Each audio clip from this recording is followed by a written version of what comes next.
Hey there, friends. Dave Paulides, Canine Missing Project, copyrighted edition for our video. And I'm back at you again. And it's been a brutal 3 weeks, brutal. And I can honestly say that I never knew there were so many super nice people out there that wrote thousands of notes and letters in support of my my recovery here.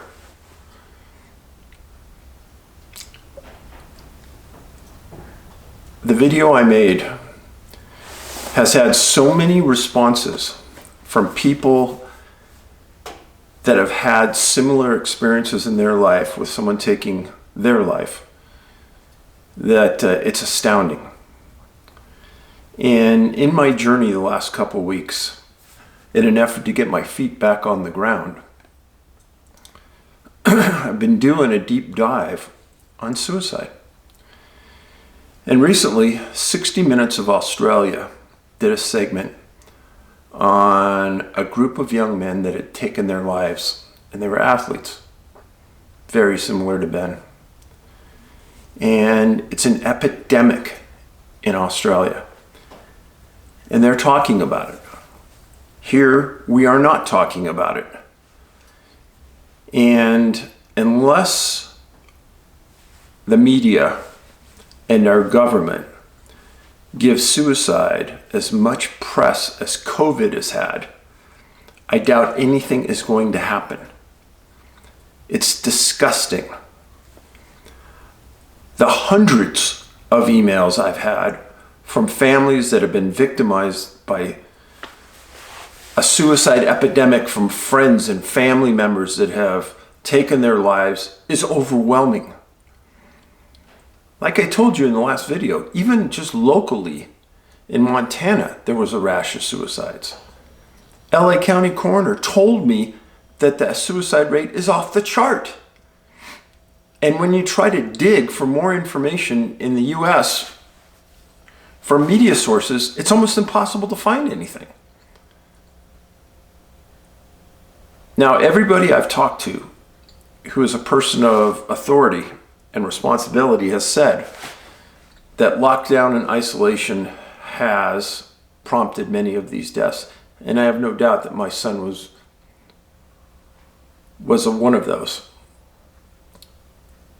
I'm going to attach the link under the pinned comment for the Australia 60 Minutes segment. It's about young men that reminded me exactly of Ben, that were sports people that took their lives.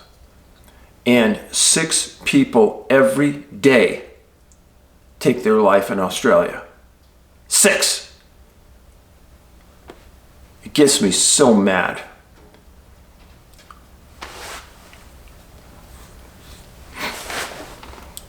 And I know that I was one of those people, like the millions out there, that never, ever, ever thought it would happen to my family. And I'm going to tell you that if it could happen to Ben, it could happen to anybody. Go back and watch my video. That young man had everything in life, and he had worked super hard to achieve tons of things. And it wasn't enough. Something was in his head.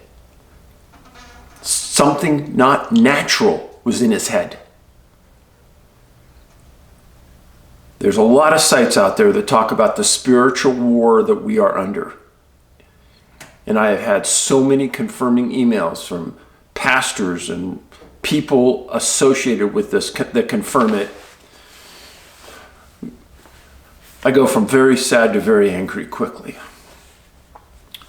In honor of today's video, I'm wearing a sweater that I got out of Ben's apartment. Years ago, about 4 years ago, we were filming and he goes, "Dad, I really like that coat." It was an Arc'teryx coat. It was my favorite coat. And I gave it to him to wear when we were filming, and he kept that. And he wore it all the time. I got it back. So I have some things of his.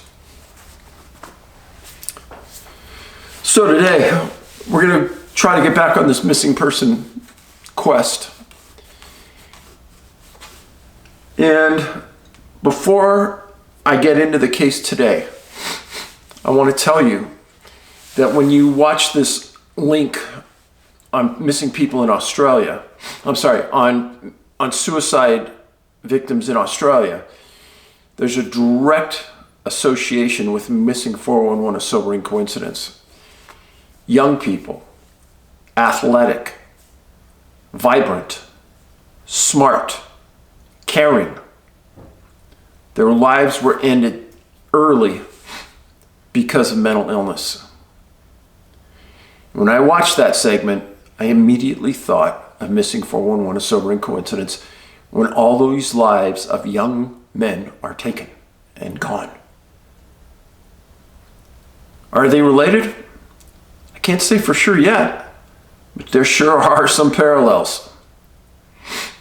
So today, I want to give this person their due. And that is a man named Josh Hall.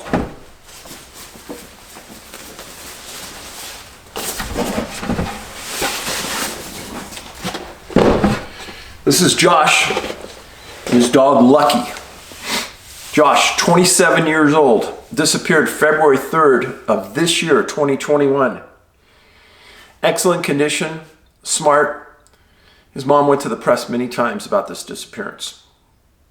He was going to take a day hike in a region just south of Rocky Mountain National Park. If you look at Rocky Mountain National Park and you Google it now, it's been listed as one of the most dangerous parks in the United States.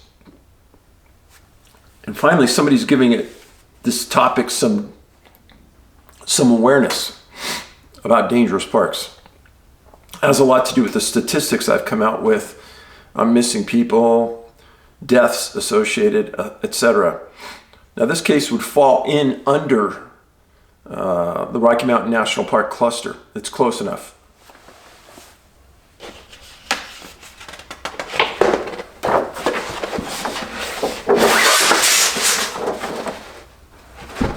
Here's Rocky Mountain National Park. This is where Josh set out with Lucky on a day hike. And he started off on the Hesse trailhead. And he went up into the wilderness. And he climbed up a trail. And he was expecting to be gone about 5 to 6 hours. It was going to be an 11-mile trek, round trip.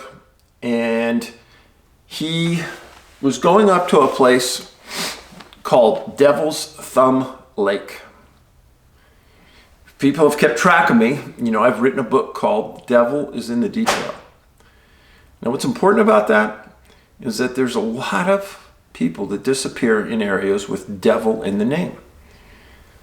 Now, I wish I had the resources of thousands of investigators out there to just go through archives and understand how someplace gets a name.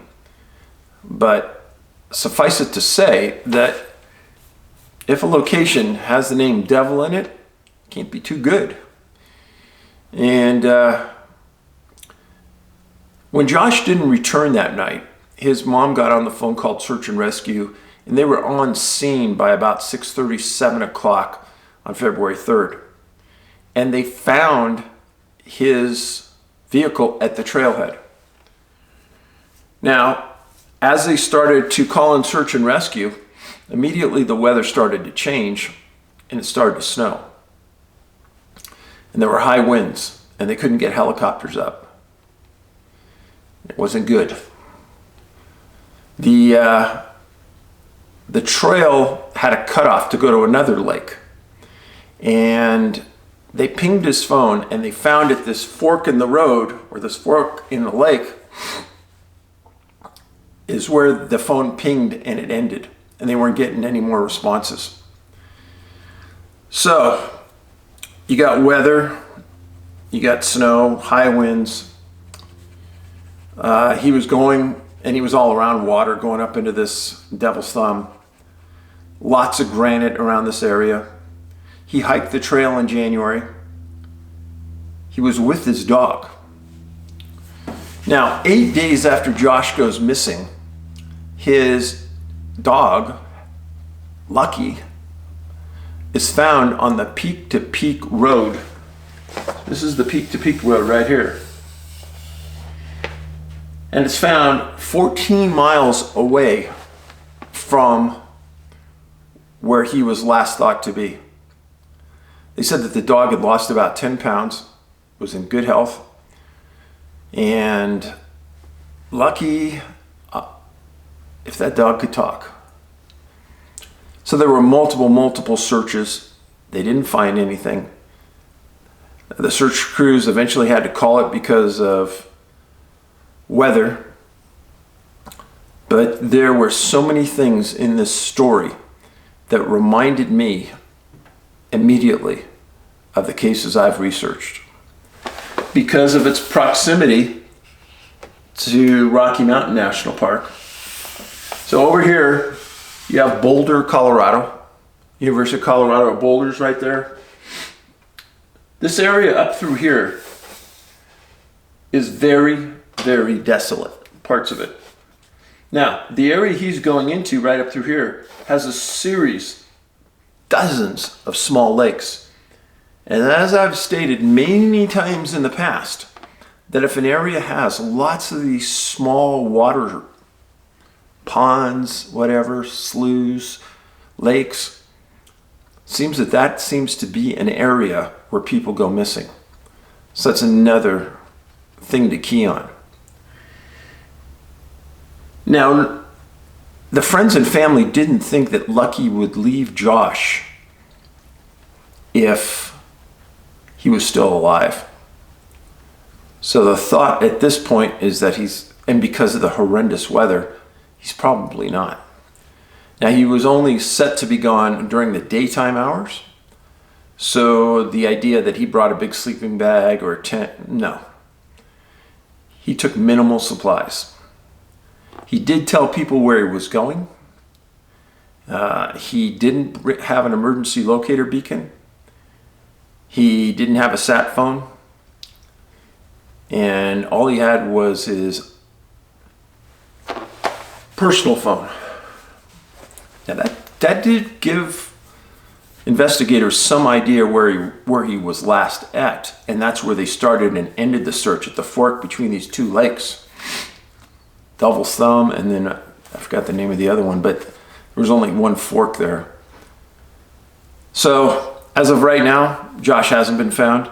They're going to start up again in the spring after the snow melts in this area.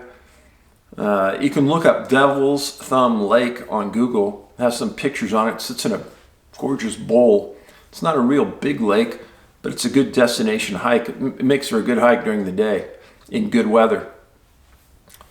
So in this area south of Rocky Mountain National Park, I don't have anybody missing in this area right now other than Josh. Now, from about this area, here's Long's Peak. This area on up, there's a lot of people missing. Long's Peak is historic for being extremely dangerous. And I have people missing there right now that I've written about. I know Josh's mom is devastated. She was in the press. She's talked about this a lot. I have great compassion for her. I would tell you that I really wish that if people are going to hike alone, they carry a personal locator beacon. And he knew the weather was going to get bad later that day. That's why he was planning only a one-day hike. And when the weather goes bad in the Rockies, in this area, it gets very bad very quick. So anyhow, that's my case update for today. I'm going to try to get back on the missing person cases like I've done in the past 2 times a week. I hope this process heals me. And you know, a lot of people have told me we go through things in life for a reason. And now that I've lost my son,